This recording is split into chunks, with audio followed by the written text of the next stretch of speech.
Hello friends and नमस्कार आप सभी लोगों को। आशा करता हूँ आप सब लोगों की तैयारी बहुत अच्छी और बहुत बेहतर चल रही होगी।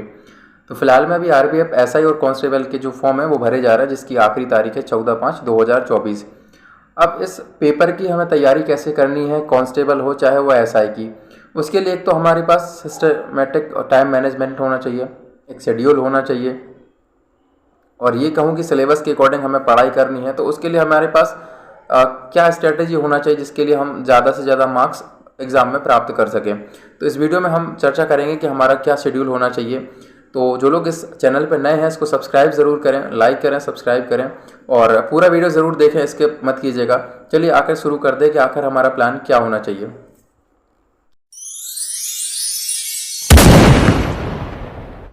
देखिए, जब भी आप किसी भी एग्ज़ाम की तैयारी करते हैं तो सबसे पहले उस एग्ज़ाम के बारे में आपको उसका सिलेबस पता होना चाहिए कि उस एग्ज़ाम का सिलेबस क्या है, उसमें एग्जामिनर आपसे क्या पूछने वाला है। क्योंकि अगर आपको सिलेबस पता होगा तो सिलेबस के अकॉर्डिंग आप अपना डेटा भी तैयार कर पाएंगे, उसी सिलेबस के हिसाब से आप अपना स्टडी प्लान भी तैयार कर पाएंगे। वहीं मैं आज बात करूं कि आपका आरपीएफ एसआई और कांस्टेबल के लिए क्या सिलेबस है। सिलेबस की बात करूं तो इनमें 3 सब्जेक्ट आपके पूछने वाला है, एक मैथ, रीजनिंग और आपका जीएस। तो मैथ आपकी आने वाली है 35 नंबर की और रीजनिंग आने वाली है आपकी 35 नंबर की। वही जीएस की बात करूं तो इसमें टोटल आपका 50 नंबर का जीएस आपका आने वाला है। ये तो है आपका सिलेबस। और अगर मैं बात करूं टाइम टेबल की और शेड्यूल की बात करूं कि आपका आरपीएफ एसआई का क्या शेड्यूल होना चाहिए, किस तरीके से आपकी प्रिपरेशन होना चाहिए, स्ट्रेटजी क्या होना चाहिए, प्लान होना चाहिए, किस तरीके की आपकी स्ट्रेटजी होना चाहिए जिससे कि आप अपने सिलेबस को कवर कर सके। तो अगर मैं बात करूं मैथ और रीजनिंग, ये दो ऐसे सब्जेक्ट हैं जो कम से कम 70 नंबर कवर करते हैं आपके एसआई और कांस्टेबल के एग्जाम में, और जीएस कवर करता है 50 नंबर का।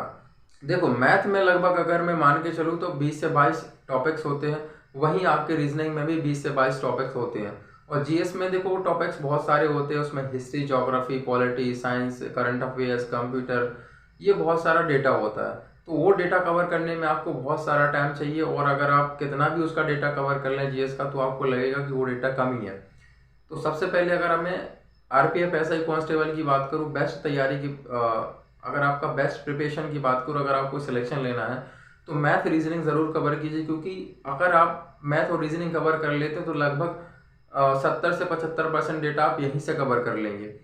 रीज़न क्या है कि मैथ रीजनिंग के जो 20-22 टॉपिक होते हैं मैथ और रीजनिंग के, देखो उसमें फ़र्क क्या होता है मैथ और रीजनिंग और जीएस में।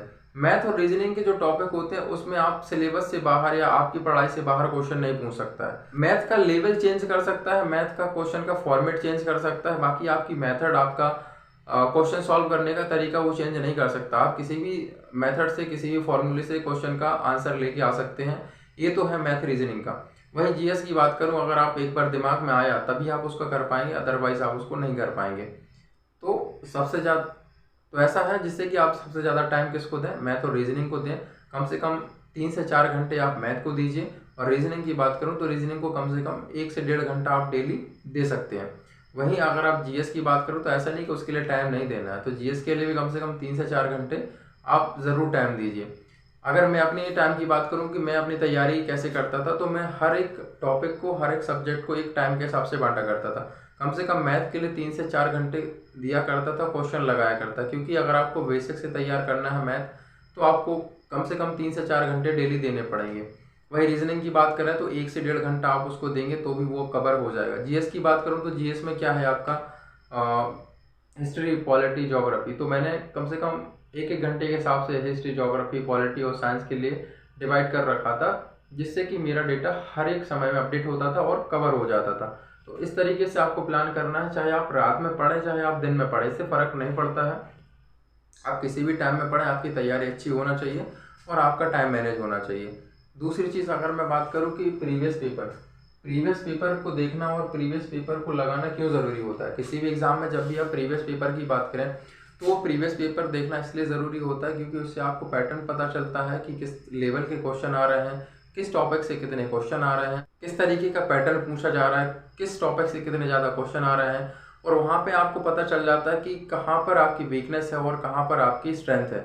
ये सारी चीज़ें आपको जो प्रीवियस पेपर है उससे पता चल जाते हैं। तो प्रीवियस पेपर ज़रूर देखें, उसका डेटा और उसका सिलेबस के अकॉर्डिंग आपका क्या आपको मैनेज करने में थोड़ी हेल्प मिल जाती है, और कॉन्फिडेंस लेवल भी आपका प्रीवियस पेपर को देखने से डेवलप होता है।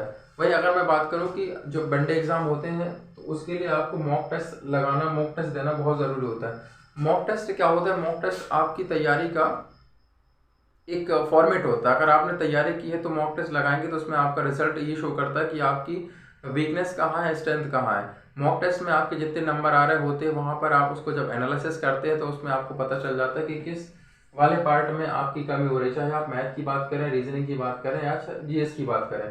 तो ये आपका मॉक टेस्ट। दूसरी चीज़ क्या है, आपका स्पीड और टाइम बढ़ाने के लिए भी बहुत अच्छा होता है। अगर आप मॉक टेस्ट लगा रहे हैं तो आप एग्जाम में जैसे कि 90 मिनट का टाइम दिया हो तो आपकी स्पीड और टाइमिंग प्लस एक्यूरेसी बढ़ाने के लिए मॉक टेस्ट बहुत बेहतर होता है। इससे आपका कॉन्फिडेंस बहुत ज़्यादा हद तक डेवलप हो जाता है, जिससे एग्जाम में आपको बहुत हेल्प करता है।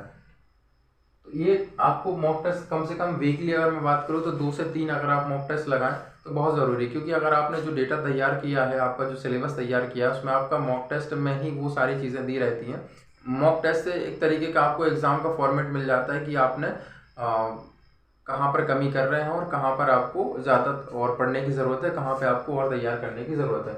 वही अगर की बात करूँ तो रिवीजन, देखिए आप डेली आप 15 से 16 घंटे या 20 घंटे ही पढ़ रहे हैं तो भी फ़र्क नहीं पड़ता अगर आप रिवीजन नहीं कर रहे, क्योंकि डेटा का रिवीजन करना बहुत ज़रूरी है। क्योंकि रिवीजन हो जाने से आपका डेटा रिकॉल हो जाता है और आप चीज़ों को ज़्यादा से ज़्यादा याद रख पाते हैं। और अगर मैं बात करूं कि हमेशा पॉजिटिव रहने की बात करें, किसी भी एग्ज़ाम को तैयार करें तो हमेशा पॉजिटिव रखिए। नहीं कि भाई मेरा डेटा कवर नहीं हो रहा, मुझे याद नहीं हो रहा, मेरे मॉक टेस्ट में नंबर नहीं आ रहा, तो भाई वहाँ से नेगेटिव थॉट्स आने लगे कि पता नहीं मेरा सिलेक्शन हो कि नहीं, मेरी तैयारी हो पाई कि नहीं हो पाई। ऐसा बिल्कुल नहीं सोचना है। तैयारी बहुत अच्छी रखिए, मेहनत करते रहिए। आप अपने हर एक सब्जेक्ट को, हर एक टॉपिक को टाइम दीजिए। जहाँ पर आपको लग रहा है कि ये टॉपिक कमज़ोर, उस पर ज़्यादा टाइम दीजिए।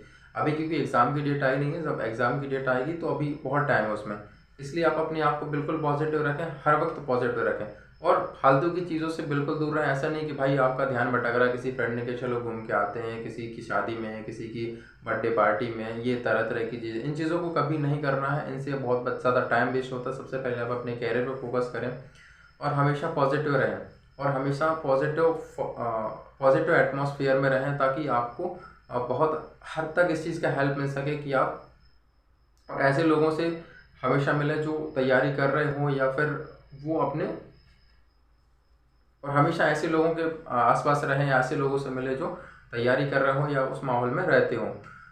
और ये अगर आपको जानकारी अच्छी लगी हो तो चैनल को सब्सक्राइब ज़रूर करें, जानकारी को शेयर ज़रूर करें, ताकि और लोगों के लिए इसमें हेल्प हो सके।